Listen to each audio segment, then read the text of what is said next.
start the next episode.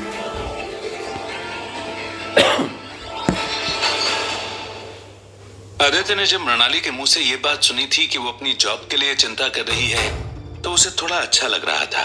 उसे पता था कि मृणाली अगर उससे कोई दुख भरी बात नहीं कह रही है या फिर कोई ऐसी बात नहीं कर रही है जिससे वो किसी गहरी सोच में चला जाए तो वो उसके लिए अच्छा ही है।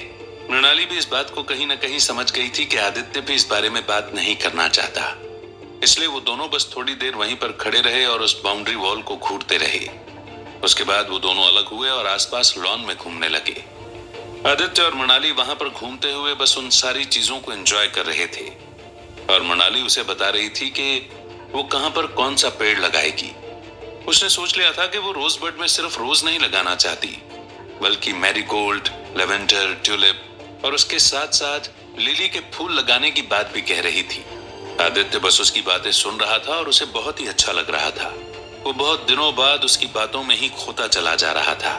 उसे मृणाली भी बहुत खुश दिख रही थी और वो उस चीज को डिस्टर्ब नहीं करना चाहता था। बस जो भी मृणाली कह रही थी उसकी हाँ में हाँ मिला रहा था और ज्यादा कुछ भी नहीं कह रहा था। आदित्य को पता था कि उसे ऐसा ही रहना चाहिए ताकि मृणाली उसके साथ अपना टाइम एंजॉय कर सके। फिर वो दोनों घूमते हुए रोजबड के पीछे की तरफ जाने लगे और वहां पहुंचे तो मृणाली इस चीज को देखकर हैरान हो गई कि रोजबड में एक स्विमिंग पूल भी था।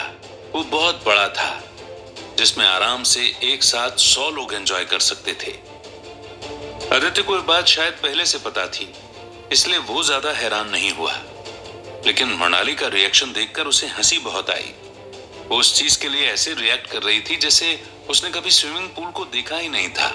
वो फिर स्विमिंग पूल के थोड़ा पास गई और उसने आदित्य से पूछा, हमें इतने बड़े स्विमिंग पूल की कोई जरूरत नहीं है ना आदित्य?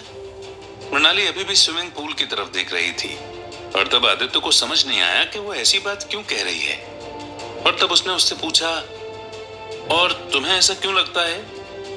क्या हम इतने बड़े स्विमिंग पूल में चिल नहीं कर सकते? जब आदित्य ने यह बात कही तो उसके चेहरे पर स्माइल थी, लेकिन जब मृणाली उसकी तरफ पलटी तो वो उसे बहुत ही अजीब से रिएक्शन से देख रही थी और इसलिए उसके चेहरे पर से स्माइल गायब हो गई। वो समझ नहीं पा रहा था कि मृणाली क्या सोच रही है, लेकिन अगले ही पल मृणाली ने उससे कहा, नहीं, हम बिल्कुल चिल नहीं कर सकते।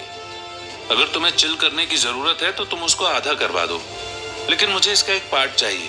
मैं चाहती हूँ कि हम यहाँ पर एक छोटा सा पॉन्ड बनाएं और उसमें हम वाटर टाइप फ्लावर लगाएं, जैसे लोटस और वाटर लिली। इससे ये एरिया भी खूबसूरत लगेगा। मैं जिस तरह से इमेजिन कर रही हूँ, क्या तुम उस तरह से सोच पा रहे हो? जब मृणाली ने अपना सवाल आदित्य के सामने रखा तब वो उससे नजरें हटाकर पूल की तरफ देखने लगा। फिर वो भी इमेजिन करने लगा कि जब पूल की जगह पॉन्ड बन जाएगा तो वो कैसा लगेगा। उसे इमेजिन होने लगा कि यहाँ पिंक कलर के लिली और लोटस फ्लावर लगे हुए हैं और उसके पास ही मृणाली बैठकर उनसे बात कर रही है। वो फूल भी खिलखिला रहे हैं और उनकी वजह से ही मृणाली भी खुश दिख रही है। वो उस चीज को सोचकर बहुत ही खुश हो रहा था। यही बात सोचकर उसके चेहरे की स्माइल वापस आ गई और उस स्माइल को देखते हुए ही मृणाली ने उससे कहा, कर लिया ना तुमने इमेजिन? मुझे पता था कि तुम्हारे चेहरे पर स्माइल आ गई, इसका मतलब यही है कि तुम मेरी बात से एग्री करते हो। तो फिर जब भी तुम्हें टाइम मिले एक कॉन्ट्रैक्टर को जरूर बुला लेना और उसे कहना कि इस पुल को 2 पार्ट में डिवाइड कर दे। और जब भी तुम ऐसा करो तो तुम मुझे जरूर बुलाना, क्योंकि मुझे कुछ और भी चीजें करवानी है तो मैं उसे अच्छे से इंस्ट्रक्शन दे दूंगी। मृणाली इतना कहकर बस उस पूल की तरफ देखने लगी और आदित्य भी फिर जाकर उसके साथ खड़ा हो गया। वो दोनों उस तरफ ऐसे देख रहे थे जैसे उन्हें वहां पर कुछ दिख रहा था, लेकिन दोनों के ही मन में अलग अलग इमेजिनेशन चल रही थी और वो उसे सोच सोच कर ही खुश हो रहे थे। उसके बाद थोड़ा और घूमते हुए वो रोजबड में इधर उधर देखने लगे, जहां पर मृणाली बस इस चीज को देख रही थी कि वो कहां क्या कर सकती है। वहीं आदित्य बस इस चीज को नोटिस कर रहा था कि वो कहां पर सिक्योरिटी ज्यादा लगा सकता है। और जब उनका राउंड कंप्लीट हो गया तो वो फाइनली अंदर चले गए। जब आदित्य अंदर गया तो उसने देखा कि हॉल में अमित बैठा हुआ था और वो बहुत ही चिल लग रहा था। वो अभी भी आसपास की जगह को देखकर थोड़ा हैरान हो रहा था, लेकिन आदित्य को समझ आ रहा था कि वो धीरे धीरे एडजस्ट हो रहा है। आदित्य ने पहले अमित पर ध्यान ही नहीं दिया था, पर अब जब उसकी तरफ देख रहा था तो उसे समझ आ रहा था कि उसके शरीर की चोटें अच्छे से रिकवर हो चुकी हैं और वो थोड़ा ठीक भी लग रहा है।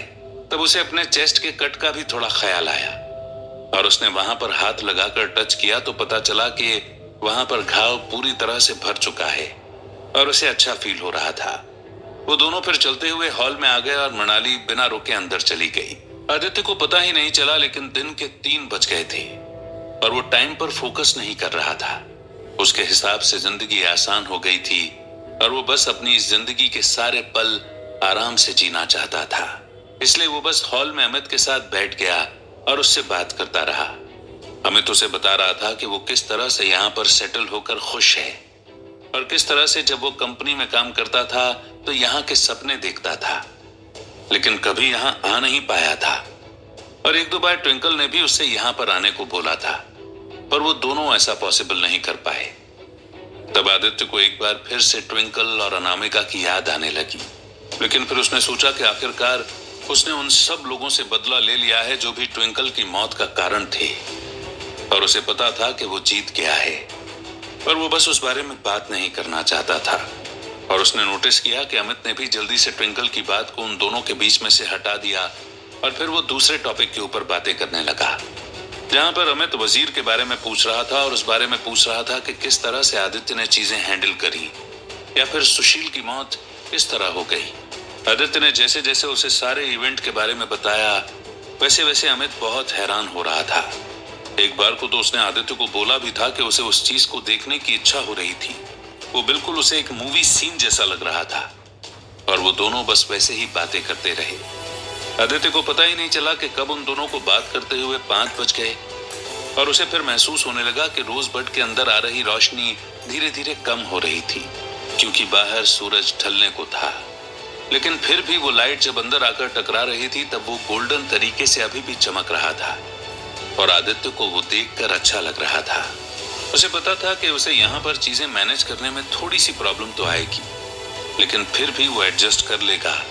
और वो बस वहीं अमित के साथ बैठा हुआ था कि तभी उसका फोन बजने लगा। आदित्य को लगा कि शायद जुबेर का फोन आया होगा, लेकिन जब उसने उसे निकाला तो उसे दिखा कि वो अंजलि का फोन था। तब उसने फोन उठाया और कहा, hello hello Aditya, I hope I am not disturbing you, Anjali ने कहा।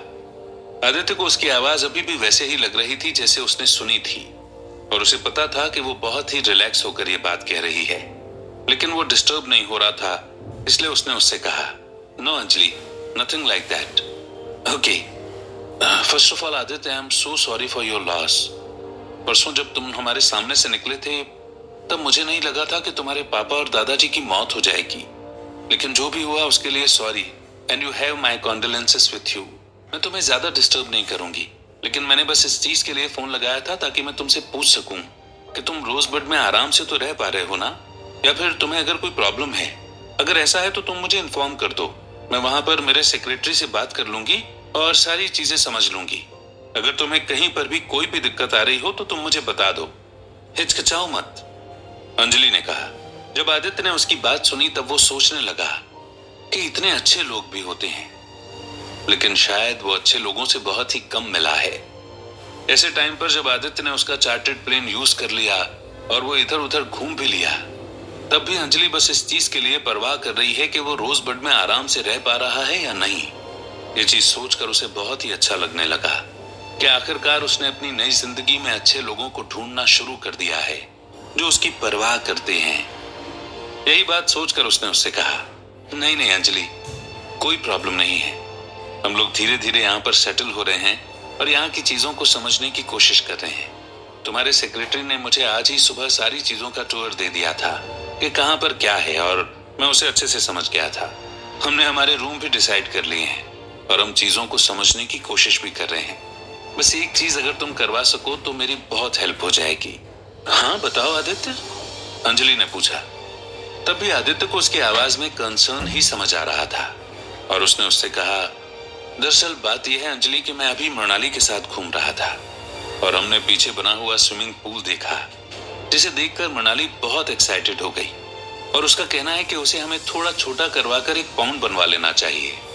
आई डोंट नो कि यहाँ पर कौन कंस्ट्रक्शन वर्क करता है, लेकिन मुझे पता है कि तुम्हारे सेक्रेटरी के पास उस आदमी का नंबर जरूर होगा और मैं चाहता हूँ कि अगर मैं यहाँ कुछ भी करवाऊँ तो वो बेस्ट से बेस्ट तरीके से हो। इसलिए अगर तुम इस चीज को अरेंज करवा सको तो प्लीज तुम देख लेना। आई होप कि मैं तुम्हें ज्यादा डिस्टर्ब नहीं कर रहा हूँ, बट अगर तुम ऐसा करवा दोगी तो हमारे लिए अच्छा रहेगा। अंजलि ने जवाब देते हुए कहा। हाँ आदित्य, बिल्कुल, ये भी कोई कहने की बात है क्या? मैं बिल्कुल ऐसा करवा दूंगी। मैं कल ही मेरे सेक्रेटरी से बात करती हूँ और हो सका तो वो कल शाम को ही काम शुरू करवा देगा। एक्चुअली मैं अभी अमेरिका के लिए निकल रही हूँ, तो इसलिए मैंने सोचा कि मैं एक बार तुमसे बात कर लूँ। अब 4 महीने के लिए यहाँ पर आ नहीं पाऊंगी, तो आई थिंक तुम्हें एक बार इस बात का पता होना चाहिए। बाकी जब मैं वापस आऊंगी तो मैं जरूर तुमसे और मृणाली से मिलूंगी और फिर हम थोड़ा टाइम साथ में स्पेंड करेंगे और अपने उस डिनर को एंजॉय करेंगे जो अधूरा रह गया था। अब मैं रखती हूँ। Bye bye Anjali, have a safe journey. Aditya ने इतना कहा और फोन काट दिया। वो अभी फोन काटकर उसकी तरफ देख रहा था और स्माइल कर ही रहा था कि इतनी ही देर में अमित ने थोड़ा सा एक्साइटेड होते हुए आदित्य से कहा, यहाँ पर एक प्राइवेट स्विमिंग पूल भी है। आदित्य को अमित की आवाज बहुत ही तेज आई थी। जब वो उसकी तरफ पलटा तो उसने अमित के चेहरे पर देखा कि वो बहुत ही एक्साइटेड हो गया है, जैसे कोई बच्चा किसी चीज के लिए होता है।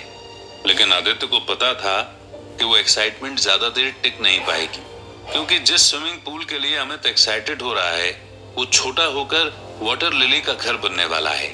वो बस इस चीज को अपने मन के अंदर रखकर उसके चेहरे पर देखता रहा और जोर जोर से हंसने लगा। Thank you so much.